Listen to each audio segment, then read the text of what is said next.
Heart beads 2016க்கு அப்புறம் இப்போ தான் இந்த மாதிரி ஒரு மேடை உங்கள் எல்லாரையும் நான் வந்து சந்திக்கிறேன். எங்கேருந்து ஆரம்பிக்கிறதுன்னு தெரியல. ஸோ நன்றியிலேருந்து ஆரம்பிக்கலாம் அப்படின்னு நினைக்கிறேன். நன்றியிலேருந்து ஆரம்பிக்கணும்னா ஃபஸ்ட்டு என் தாத்தா பாட்டிக்கு தான் நான் நன்றி சொல்லணும். அதாவது தாத்தா பற்றி நான் நிறையா பேசியிருக்கேன், நிறைய இடத்துல பாட்டியை பற்றி வந்து பேசணும்னு ஆசைப்பட்றேன். இங்கே இந்த ஸ்டேஜில் நான் நிற்கிறேன்னா, இந்த இந்த மாதிரி வந்து எப்படி சொல்கிறது, இப்படி நிற்கிறேன்னா அதுக்கு ஒரே ஒரு காரணம் என்னோடய பாட்டி மட்டும்தான். இந்த எவன் படம் வந்து 2016 ஒரு ஸ்டேஜில் ப்ரொடியூசருக்கும் டைரக்டருக்கும் நடந்த ஒரு சின்ன வந்து ஒரு பிரச்சனைனால இந்த படம் வந்து நின்று போகும்போது என் பாட்டி என்னை கூப்பிட்டு, என் பேரன் நடிக்கிற படம் எந்த ஒரு காரணத்துக்காகவும் வந்து நிற்கக்கூடாது அப்படின்னு சொல்லி அந்த டைம்லேயே வந்து 30 லட்ச ரூபா டைரக்டரை கூப்பிட்டு காசு கொடுத்து இந்த படத்தோட ஷூட்டிங்கை வந்து ப்ராசஸ் பண்ணுறதுக்காக அவங்க வந்து ஹெல்ப் பண்ணாங்க. அதனால் வந்து அவங்க இல்லைன்னா கண்டிப்பாக இந்த படம் இல்லை, இந்த ஸ்டேஜ் இல்லை, நானும் இல்லை. இந்த டீம் பற்றி சொல்லணுன்னா ஃபஸ்ட்டு துரைமுருகன் சார், ஃபஸ்ட்டு இந்த வாய்ப்பு எனக்கு கொடுத்ததுக்கு வந்து மிகப்பெரிய நன்றியை தெரிவிச்சுக்கிறேன். அதாவது எல்லாம் நினைக்கிறாங்க இவன் வந்து புலமை பித்தனோட பேரன், இவன் வந்து ரொம்ப ஈஸியாக வந்து வந்திருப்பான் அப்படின்னு சொல்லிடலாம். அப்படிலாம் கிடையாது. நான் வந்து ரொம்ப கஷ்டப்பட்டு, அதாவது 2012 வந்து நான் நடிக்கணும்னு முடிவு பண்ணி நான் கூத்துப்பட்டில் போய் நடிப்பு கற்றுக்கிட்டு கிட்டத்தட்ட ஒரு 200 ஸ்டேஜ் பிளே கிட்ட பண்ணியிருக்கேன். அதுக்கப்புறம் இப்போ என்ன 2023, ஸோ 13 கிட்டத்தட்ட வந்து பார்த்திங்கன்னா 11 வருஷம் ஆகுது. இப்போ தான் என்னோடய 2வது படத்தோட ரிலீஸ் அனௌன்ஸ்மெண்ட்டே வந்திருக்கு. ஸோ வந்து உங்களுக்கு தெரியணும் நான் எங்கேருந்து வந்திருக்கேன், எவ்வளோ கஷ்டப்பட்டு வந்திருக்கேன் அப்படின்னு சொல்லிட்டு. நேற்று ஆக்சுவலாக வந்து ஒரு 3 நாளைக்கு முன்னாடி தான் வந்து இந்த படத்தோட ரிலீஸ் டேட்டே அனௌன்ஸ் பண்ணோம். ஸோ வந்து இன்றைக்கி ப்ரெஸ் மீட் வச்சிடலாம் அப்படின்னு சொல்லிட்டு முந்தானேத்து தான் வந்து டிசைட் பண்ணோம். என் பிஆர்ஓ கிட்ட சொன்னேன். என் பிஆர்ஓ சொன்னாங்க, சார் உங்களுக்கு யாரை சார் கூப்பிடணும் அப்படின்னு சொன்னாங்க. நான் சொன்ன 2 பேர் அவங்க இங்கே வந்திருக்காங்க. ஒன்று என்னோடய அண்ணன், பவர் ஸ்டார் அண்ணன். அவரை வந்து நான் முதல் வந்து 2012 பார்த்தேன். எனக்கு வந்து சேது அண்ணா வந்து ரொம்ப க்ளோஸ் ஃப்ரெண்ட். நானும் சேது அண்ணா வந்து ஜிம்மெட்ஸ். ஸோ வந்து கண்ணா லட்டு தின்ன ஆசையாக படம் பண்ண போதுலேருந்து எனக்கு அண்ணனை தெரியும். அண்ணா ஷூட்டிங்க்கு போயிருக்கேன், எல்லாமே பார்த்துருக்கேன். அண்ணன் வந்து இப்போ சொல்லிகிட்டு இருந்தாங்க, இந்த மாதிரி வந்து பத்திரிக்கைக்காரங்களாம் வந்து என்னை பற்றி வந்து இந்த மாதிரி அவதூறு பரப்புறாங்க, இந்த மாதிரி நான் செத்துட்டேன்னு போடுறாங்க அது இதுன்னு சொல்லிட்டு. அப்படிலாம் எதுவுமே கிடையாது. அண்டர்டேக்கர்னு ஒரு WWE சூப்பர் ஸ்டார் இருக்கார். அவர் வந்து 7 வாட்டி செத்துட்டதா வந்து பொழைச்சி வந்தாருன்னு சொல்லி எழுதுனாங்க. இதுதான் உலகத்தில் வந்து மிகப்பெரிய ஒரு மித். ஸோ இன்னமும் அவர் வாழ்ந்துட்டு தான் இருக்கார். அதனால் வந்து நீங்கள் வந்து 100 வயசு இல்லை 200 வயசு வாழ்வீங்க. உங்கள் லத்திகா படம் எப்படி வந்து 365 நாள் ஓடிச்சோ அந்த மாதிரி 200 வயசு நீங்கள் வாழ்வீங்க. உங்களுக்கு வந்து உங்களோட 175வது பிறந்த நாளைக்கு வந்து என்னோடய வாழ்த்துக்கள் இப்போயே தெரிவிச்சுக்கிறேன் நான். அதனால் வந்து அண்ணா வந்து 2012 வந்து நான் எப்படி பார்த்தனோ அதோட இப்போ மாசா ஸ்டைலாக கெத்தாக தான் இருக்காங்க. நான் அண்ணா வந்தோன்னு சொன்னேன், என்ன நான் 10 வருஷம் ஆகுது இன்னும் இப்படி இருக்கீங்க இவ்வளோ மாதம் அப்படின்னு சொல்லிட்டு. அதனால் அதை பற்றிலாம் நீங்கள் எதுவுமே கவலைப்படாதீங்கன்னா எப்போயுமே நீங்கள் மாசாக தான் இருப்பீங்க. அப்புறம் சனம் ஷெட்டி அவங்க வந்துட்டு ஆக்சுவலாக அவங்க போன அதே சீசனுக்கு வந்து நான் பிக் பாஸ் வந்து போயிருக்க வேண்டியது. எல்லாமே ஃபைனலைஸ் ஆகி கடைசி நிமிஷத்தில் வந்து என்னால் வந்து போக முடியாமல் போச்சு. ஸோ அந்த சீசன் வந்து நான் ரொம்ப வந்து உன்னிப்பாக வந்து ஒரு நாள் கூட விடாமல் வந்து கவலையோடு பார்ப்பேன். அப்படி இருக்கும்போது என் வீட்டில் நான் சொல்லிகிட்டே இருப்பேன். என் வீட்டில் எனக்கும் என் சிஸ்டருக்குலாம் வந்து சண்டை வரும் அப்பப்போ, யார் இந்த சீசன் ஜெயிப்பாங்க, யார் வந்து பெஸ்ட்டு கண்டஸ்டன்ட் அப்படின்னு சொல்லிட்டு. அப்போ வந்து என்னோடய தங்கச்சி வந்து வேறு ஒருத்தங்களோட பேர் சொல்லும் போது நான் வந்து அதாவது வந்து அந்த சீசன் முடிஞ்சும் நான் சொன்ன ஒரே ஒரு பேர் வந்து சனம் ஷெட்டியோட பேர் மட்டும்தான். எனக்கு அவங்கள அவ்வளோ பிடிக்கும். அவங்களோட கட்ஸ் ஆகட்டும், அவங்க பண்ண விஷயங்களாகட்டும் எல்லாமே எனக்கு அவ்வளோ பிடிக்கும். ஸோ நான் இந்த 2 பேர் தான் இந்த ஃபங்க்ஷனுக்கு வரணும் அப்படின்னு சொல்லிட்டு என்னோடய பிஆர்ஓ கிட்ட சொன்னேன். அதே மாதிரி நான் ஃபோன் பண்ண உடனே 2 பேருமே வந்து ரொம்ப கைண்டாக நாங்கள் கண்டிப்பாக உங்களுக்காக வந்து நடத்தி தரோம் அப்படின்னு சொல்லிட்டு இவ்வளோ அழகாக பேசி எனக்காக இவ்வளோ நேரம் உட்காந்துருந்துருக்காங்க. உங்கள் அண்ணா உங்களுக்கும் ரொம்ப தேங்க்ஸ், சனம் உங்களுக்கும் ரொம்ப thanks. Thank you so much. So நான் எப்பயும் சொல்கிற மாதிரி தான், நான் ஜெயிப்பனா தோப்பனா அப்படின்ற விஷயம் யாராவது என்னை கேட்டிங்கன்னா கண்டிப்பாக ஜெயிக்கிறதுக்கும் ஆப்ஷன் இருக்குது, தோக்கிறதுக்கும் ஆப்ஷன் இருக்குது. ஆனால் நான் என் வாழ்க்கையில் சப்போஸ் தோத்துட்டேன்னா அது என்னோட முடிஞ்சிடும். ஆனால் நான் கண்டிப்பாக ஜெயிப்பேன். அப்படி நான் ஜெயிக்கும் போது அந்த வெற்றிக்கு காரணம் 2 பேர், என்னோடய தாத்தா, இன்னொன்று என்னோடய பாட்டி. இவங்களா மட்டும்தான் இருப்பாங்க. ஏன்னா அவங்க வந்து எனக்காக பண்ண விஷயங்கள்லாம் வந்து கொஞ்சம் நஞ்சம்லாம் கிடையாது. நான்லாம் வந்து அவ்வளோ தப்பு பண்ணியிருக்கேன் லைஃப்பில், அவ்வளோ பிரச்சனை பண்ணியிருக்கேன், வீட்டுக்கு அடங்க மாட்டேன். அதாவது 9th படிக்கும் போதே வந்து பைக் வாங்கி தரணும்னு சொல்லிட்டு வீட்டில் இருக்க மீன் தொட்டியை உடைக்கிறது, அவ்வளோ பிரச்சனை பண்ணுறது, ஸ்கூலை பங்க் பண்ணுறது, ஸ்கூலை விட்டு நின்றுட்டேன். ஒரு வாட்டி என் தாத்தா கூட்டு போய் பிரின்சிபல்கிட்ட சொல்லி ஸ்கூலில் விட்டுட்டு வருவாங்க. பட் நான் என்ன பண்ணுவேன், அடுத்தது மறுபடியும் பைக் வாங்கி தரணும்னு சொல்லிட்டு பிரச்சனை பண்ணியிருப்பேன். இங்கே உட்காந்துருக்காரு கருப்பு கோட்டு போட்டு ஒரு சித்தப்பா, அவர் தான் வந்து என் தாத்தா பாட்டிகிட்ட வந்து சண்டை போட்டு, இல்லை பரவாயில்ல அவனுக்கு பைக்கை வாங்கி கொடுத்துருங்க, அவன் அதை தான் ஆசைப்படுறான், அதை வச்சு அவன் என்ன ஆகணும்னு நினைக்கிறானோ அவன் ஆகட்டும்னு சொல்லிட்டு எனக்கு அந்த பல்சர் பைக்கை வாங்கி கொடுத்தாங்க. அதுலேருந்து தான் வந்து என்னோட கெரியரே வந்து ஸ்டார்ட் ஆச்சு, என்னோட எல்லாமே ஸ்டார்ட் ஆச்சு. சாதாரணமாக இருந்த ஒரு பையன் இன்னைக்கு உங்கள் முன்னாடி ஒரு ஹீரோவாக நிற்கிறேன் அப்படின்னா, என்றைக்குமே நான் வந்து சினிமாவில் ஹீரோவாக இருக்கணும்னு ஆசைப்பட்டதே கிடையாது. நான் ரியல் லைஃப்பில் ஹீரோவாக இருக்கணும்னு தான் ஆசைப்பட்டிருக்கேன். அப்படி வந்து நான் ரியல் லைஃப்பில் ஹீரோவாக இருந்திருக்கேன் ஒன்ஸ் அப்பான் அ டைம்.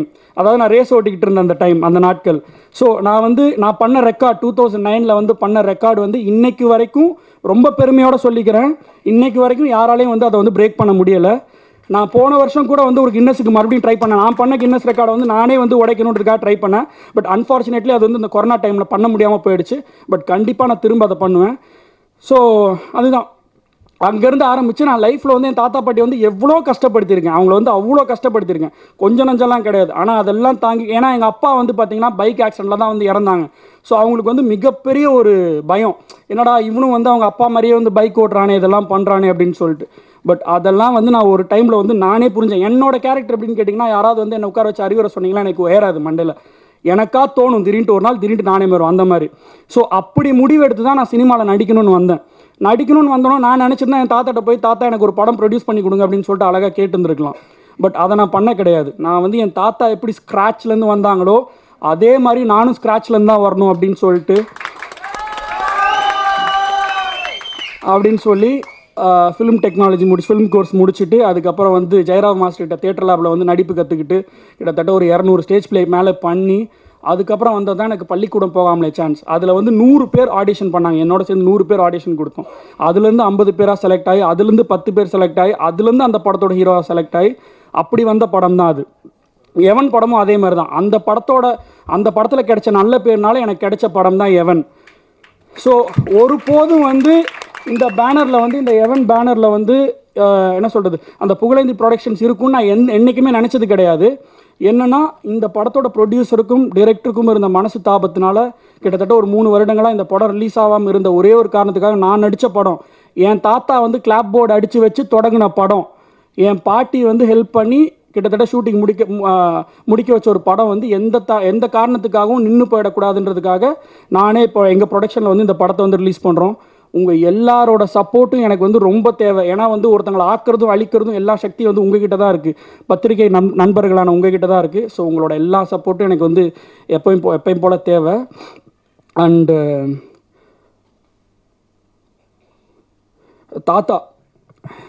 தாத்தா பற்றி சொல்லணுன்னா, இவ்வளோ நேரம் படப்படன்னு பேசிட்டேன், அவரை பற்றி பேசுனா அப்படின்னு நடுங்க கையில். தாத்தா பற்றி எவ்வளோ பேர் எவ்வளோ விஷயம் சொன்னாங்க. நான் வந்து தாத்தா கிட்ட வந்து கற்றுக்கிட்ட ஒரு மிகப்பெரிய விஷயம் நம்பிக்கை. அதாவது உங்கள் எல்லாருக்கும் வந்து இந்த நிறைய பேருக்கு இந்த கதை தெரிஞ்சிருக்கும், சில பேருக்கு இந்த கதை தெரிஞ்சிருக்காது. ஸோ நான் சொல்லிக்க ஆசைப்பட்றேன்.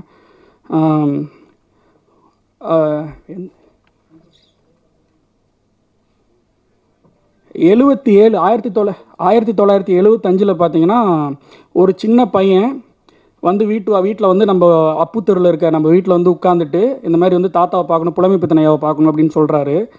அப்போ வந்து தாத்தா கிட்ட இருந்த செக்யூரிட்டி ஆஃபீஸர்ஸ் வந்து இந்த மாதிரி வந்து, இல்லை அவர் வந்து ஐயா வந்து ரெடி ஆகிட்டு இருக்காங்க, செக்ரட்டரியேட் போகணும் அப்படின்னு சொல்லிட்டு அவர் ரெடி ஆகிட்டு இருக்காரு, கொஞ்சம் உட்காருங்க அப்படின்னு சொல்லிட்டு யாரோ சின்ன பையன் ஏதோ ஒரு ஃபேனோ இல்லை வேறு யாரோ ஒரு நார்மலான ஒரு பையன் வந்து உட்காந்துருக்கான்னு நினச்சி கொஞ்சம் இல்லை ஃபைன் ஆல் குட்.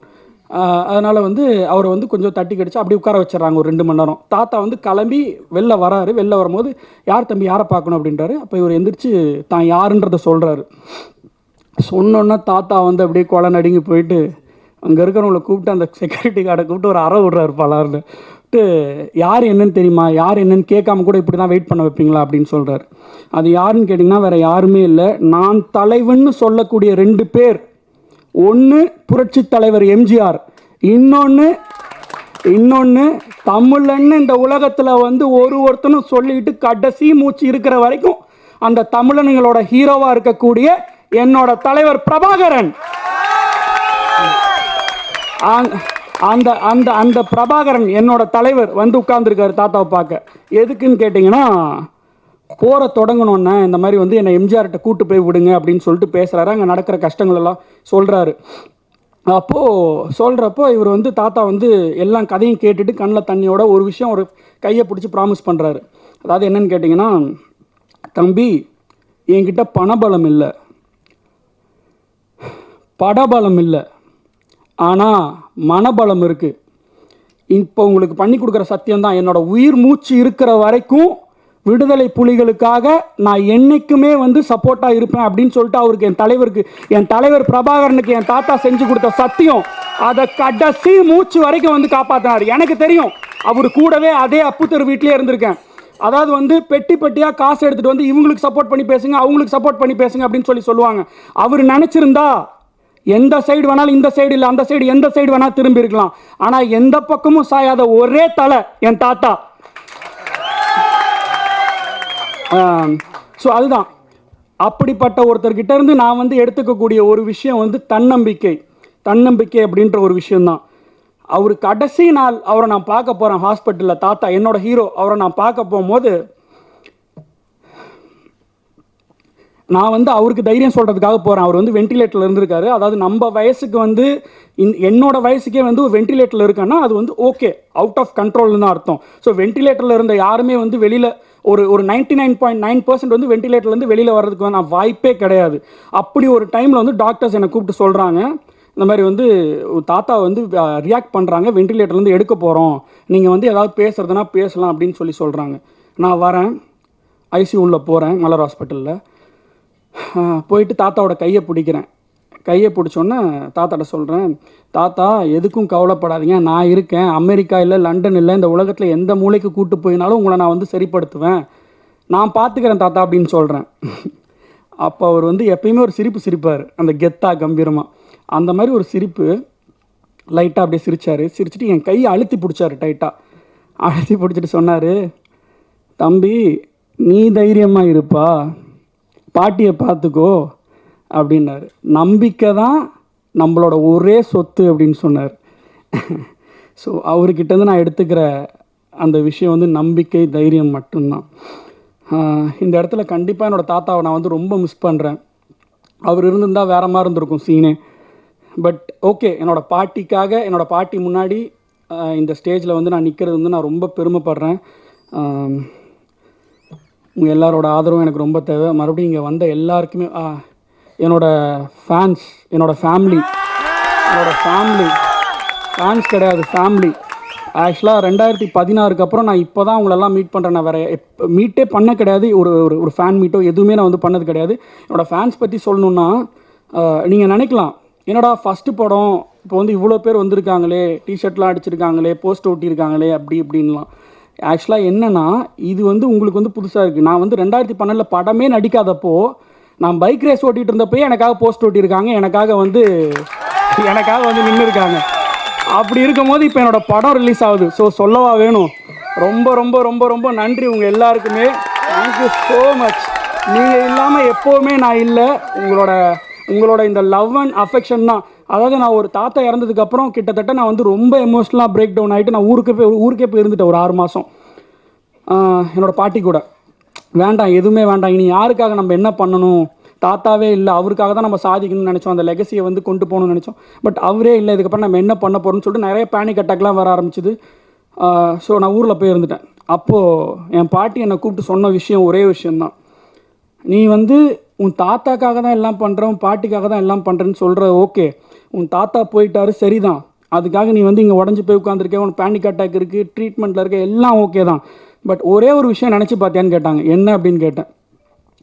2008 2012 வரைக்கும் நீ பைக் ரேஸ் ஓட்டிக்கிட்டு இருந்தப்போ நீ ஒரு ஹீரோ கிடையாதப்போ, அப்போ நீ வந்து ஒரு பைக் ரேசர், அவ்வளோதான். ஆனால் அப்போவே உனக்காக வந்து போஸ்டர் ஓட்டினாங்களே, அப்போவே உனக்காக வந்து வீட்டு வாசல் அவ்வளோ பேர் வந்து உன்னை பார்க்குறதுக்காக இருந்தாங்களே, அவங்கள நினச்சி பார்த்தியா? அவங்க வந்து எவ்வளோ பேர் வந்து இத்தனை வருஷமாக எவன் வந்துடும்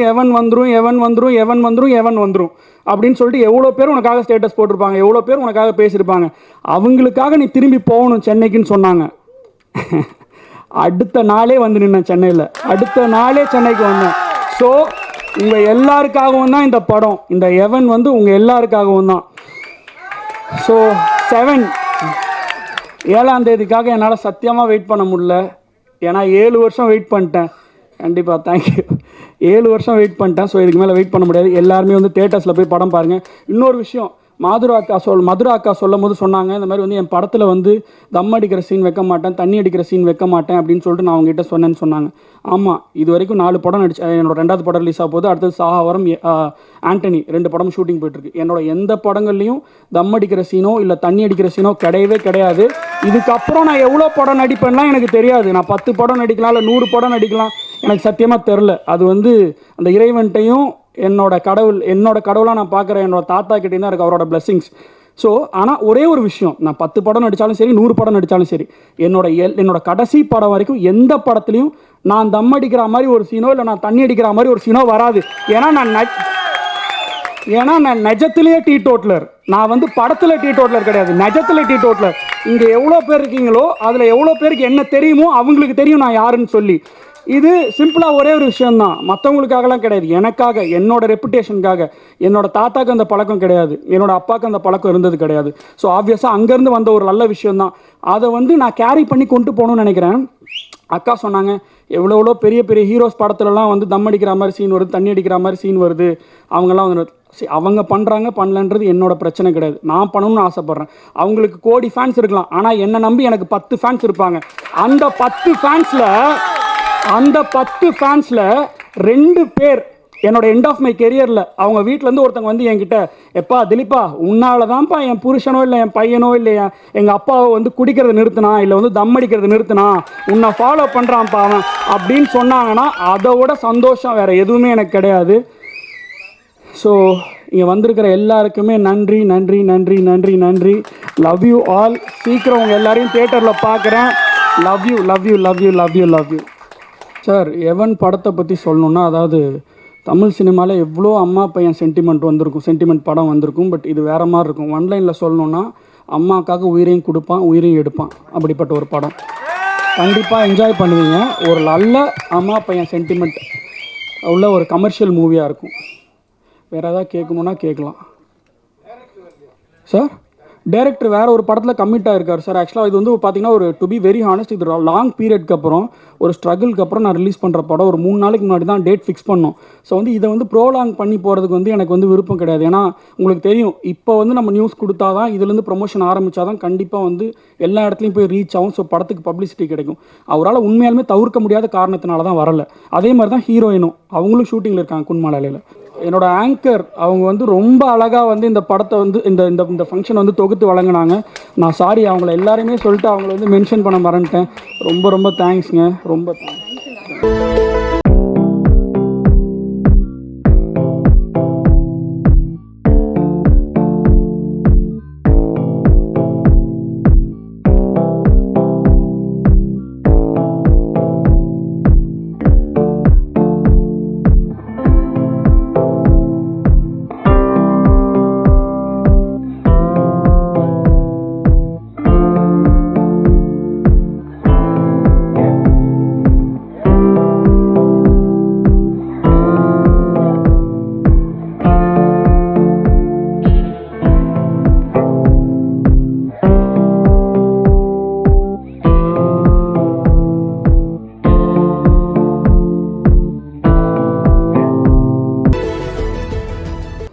விழாவை சிறப்பித்த சிறப்பு விருந்தினர்களுக்கு மீண்டும் ஒரு முறை நன்றியை தெரிவிச்சுக்கிறேன். பிரஸ் அண்ட் மீடியா உங்க எல்லாருக்கும் ஸ்பெஷல் தேங்க்ஸ்.